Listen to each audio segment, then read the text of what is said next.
Lord. Welcome back to beautiful sunny Oahu. Right now I am in the Lion Arboretum in the back of Manoa Valley on gorgeous Oahu, where I've spent the last 4 years of my life. And if you clicked on this video, then spoiler alert, you probably know what it's about. I am flying the island. I know.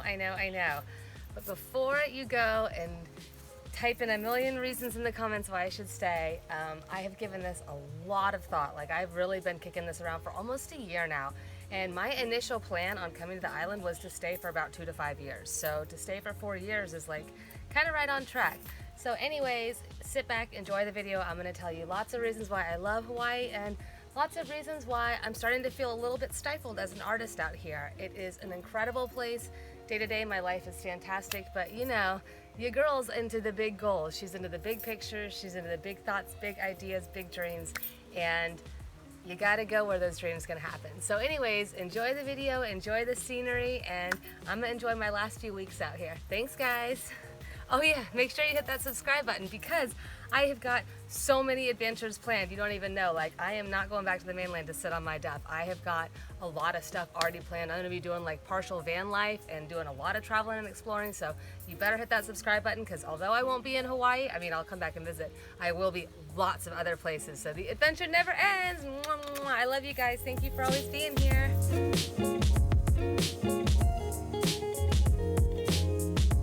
Now, first and foremost, I would just like to say that Hawaii has been extremely good to me. I do not want to sound ungrateful for the amazing life and opportunities and adventures that Caleigh and this beautiful island and all of the wonderful people that I have met have brought to me. It has been mind-blowing. I definitely have been welcomed as far as in the art community. I've had a lot of people come out and support me. Obviously, my YouTube channel is growing, both online and with folks that I meet out here. So the last thing I want to do is sound like I have not had the best time out here. I have never adventured the way that I have out here. I feel so strong and so capable after hiking and exploring so many different places, and I feel more comfortable in the water than I ever have. And I can't even tell you, the people that I have met have been beautiful and creative and inspiring and wonderful. From visiting the wild coastlines of Kauai to the incredible lava fields and black sand beaches of Big Island, I have been filled with inspiration like never before out here. And being out here has also helped me find another calling. Being a figure model. Yes, I model for a few different drawing sessions out here, and I found it to be very rewarding. I like to feel like I am helping to make the art, whether I am on the front side or the back side of the easel, or in front of the camera like I am with many local photographers that I've been so lucky to work with. I actually just came out with a video all about my wonderful life in Hawaii these last 4 years. If you'd like to see it, check below for links. But now I want to get into the nitty-gritty of why it's not quite ideal for me as I would like my life to be. What I've noticed with folks in Hawaii is that either they are willing to work like 3 jobs, 60 hours a week, just to barely scrape by and make it out here, which I am not. I think that will kill you. I don't think it's healthy. Or they are successful because they are doing some sort of Hawaii specific work, whether they are musicians or visual artists or, you know, scientists that are researching the ocean or different climates, or, you know, maybe if you've just grown up here your whole life and it's just who you are. You know, people that do Hawaii specific things tend to do well out here, and it makes sense because it's a lot of tourists out here and a lot of money, and the money wants to hear Hawaiian music and they want to decorate with Hawaiian art in their condos. I get it. However, I don't tend to do Hawaii specific work. My work is sort of wherever I want it to be. It's very Caleigh specific, you know. I teach workshops that can be done anywhere. I'm a figure model that can be done anywhere. Obviously, my YouTube channel is a very mobile thing. I do art mentoring via webcam. So I have structured my life in such a way that I can continue to have my business from anywhere, which is a good thing for someone who wants to travel, but is not a great thing for someone who sort of maroons themselves in the middle of nowhere to a very specific style of work. It's kind of frustrating, but it makes a lot of sense.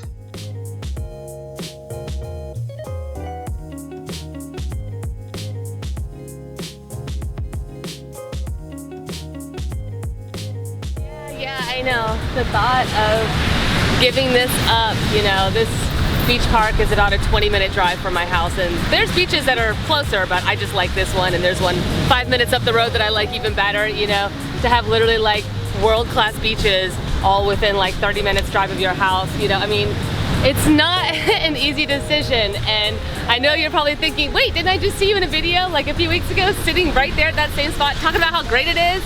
And yes, it is that great, and it is that wonderful, and anybody who lives out here is living a great life. You know what I mean? Like, it's not about greatness, it's about moreness, you know? Like, I feel like day to day my life is so good and fun and awesome, but the big pictures, you guys, the big pictures, like, I would just have to seriously revamp what my career as an artist would look like. And I don't want to do that, and it's so difficult to get by, like making ends meet out here if you're not making a lot of money. And hello, being a self-supported career artist, like, I'm not going to be making a lot of money for a while. It's an investment in time, you know what I mean? Like, I am making more now than I used to be, but it is still going to be a while till I'm living comfortably as a career artist, and to live in one of the most expensive places ever, even though it is gorgeous, like, starting a career that is not the big payout, you know, like, the good thing is I don't have any student loans, so that's good. But other than that, like, yeah, I mean, it is that great, but it's also like, what do I want to do with my life? Sitting on the beach is really fun, but, you know, it's not completely fulfilling. I'm sorry, it's just not. It's lovely, but it's just not fulfilling. Not all the time, at least. Sometimes relaxing is good, yes.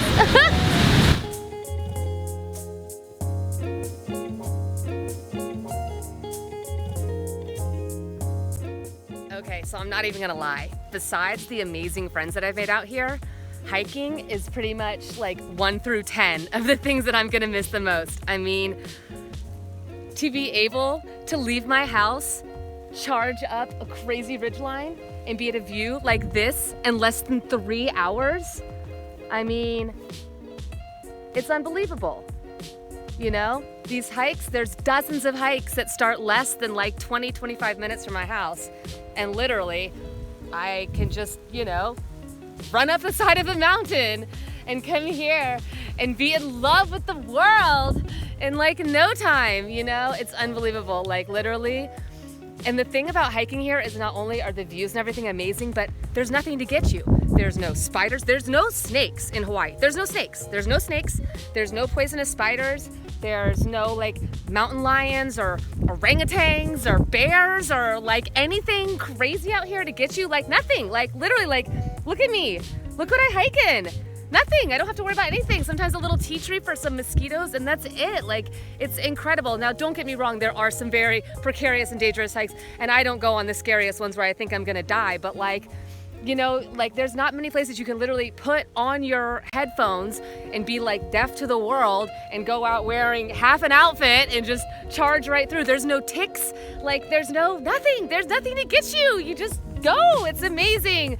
So, yes, the hiking, like, is gonna be the major thing that I miss out here. It's what I do more than anything. I'm way more of a mountaineer than a beacher. I mean, the beach is nice, but this is where I'm like, feeling it, like feeling in my element. And so, you know, but the thing is, I have to remind myself that there are thousands and thousands of hikes all over the world, and I was not really an avid hiker before coming to Hawaii, so basically everywhere I go now, I'm gonna see where there are hikes along the way. I'm gonna make ecotourism a part of my life, like everywhere I go, you know? So, I love you, Ko'olaus. I love you, Pele. Like just last week, one of my besties and I hiked 3 hours into the sunset to reach the Ko'olau Range just as dusk and the clouds were approaching. We pitched a tent and slept all night on the windy, wet, crazy precipice with nothing but double layers and our giggles to keep us warm. But the payoff is waking up with a view like this on top of the world and feeling every bit of it. Having such close friends to experience these incredible lands is just beyond amazing to me. The fun certainly didn't end after that wet night though. We packed up our gear and decided to hit the Mother Mountain Range. Normally I hike the finger ridges, but this time we were going for the skinny precipice of the Mother Mountain. And it is almost always misty up there because you are basically in the clouds. But that's okay. It's amazing. It's beautiful. It's otherworldly and it can't be beat. Check out your girl going up, up, up, up, and up into the ko'olas. Do you see me? There I am. Oh my goodness. One hand over one foot over one hand, 3 points of contact continuously. These crazy hikes sure are a lot of work, but they sure are a lot of reward too. Now I know everyone pictures Hawaii as like this beautiful sunny place. You're all riding down the street in my 6'4", but I'm like, more like hiding from the sun in my 9'9", because this sun is like so hot. I just feel like I get burned like every time I leave my house. I mean, it's really pretty here, but you guys, you get scorched like all the time. And I'm not even gonna lie, guys, these amazing views, they come with an amazing price tag too. I mean, it is not cheap living out here. I figured out that I spent about $36,000 in rent in the last 4 years, and that's not even like living by myself. I mean, I did in a bungalow, but that was still with a big house.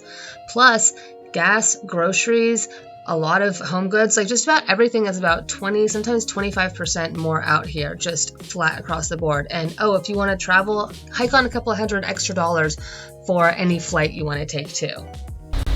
And while I will certainly miss having incredible beach parks like this only 10 minutes from my house, I have to remind myself that there is an entire world of beaches and amazing coastline to explore that I have not been to yet. I mean, I've always been one to do a lot of camping and be outdoorsy on the mainland when I would do my traveling trips. Like I would, I was a vendor at music festivals, or I would go, visit like art centers, or just go to regular music, visit friends, whatever. Whenever I was traveling and doing things, I would always wind up staying at national parks, like on my way. Instead of staying in hotels, I just bring my camping stuff and I stay in parks all the time. So it's great because it's way less expensive, way more beautiful. You get to really know the surrounding area. You can wake up and do a nice little walk or hike in the morning. It's fantastic. So I'm used to staying in a lot of national parks and stuff, but I never really made that kind of thing like a destination. Like I've driven through Utah, but I've never like made the Moab area like a destination. And so now being out in Hawaii and all these hikes and just these beautiful areas, like now I know I'm gonna make ecotourism more of like a part of my life as far as like a place to be instead of just like passing through. So I'm really excited because Hawaii has really opened up this whole new world for me. Like I always wound up going to like Europe or like, Philadelphia or like, Toronto, like these areas where I could go see a bunch of art, and I was always like into the museums and more into like architecture and stuff, which is fantastic and a wonderful way to travel. But now I'm gonna be excited about, doing more hikes and, going out to the desert, and I just want to experience everything. Like this is so incredible and wonderful out here, but it's only one place, you guys. It's only one place, and there is a whole world out there. And I want to go to all the beaches and all the rocky coastline and see all the things, Thank you, Hawaii. Thank you, Caleigh, for making me truly appreciate and understand the natural world in a way that I really hadn't before. But it's time. It's time to go appreciate the whole world. The way I'm looking at it is I'm not losing Hawaii. I'm gaining the whole rest of the world. And there is one thing I tell myself every time an amazing trip, journey, or adventure has come to an end, and that is, do not be sad that it's over. Be happy that it happened. Thank you all so much for joining me these last few years on this amazing island. I promise this is only going to be the beginning of so many amazing adventures and artsy things to come. Make sure you hit that subscribe button to stick with me the whole time. Thanks for being here, guys. I love you.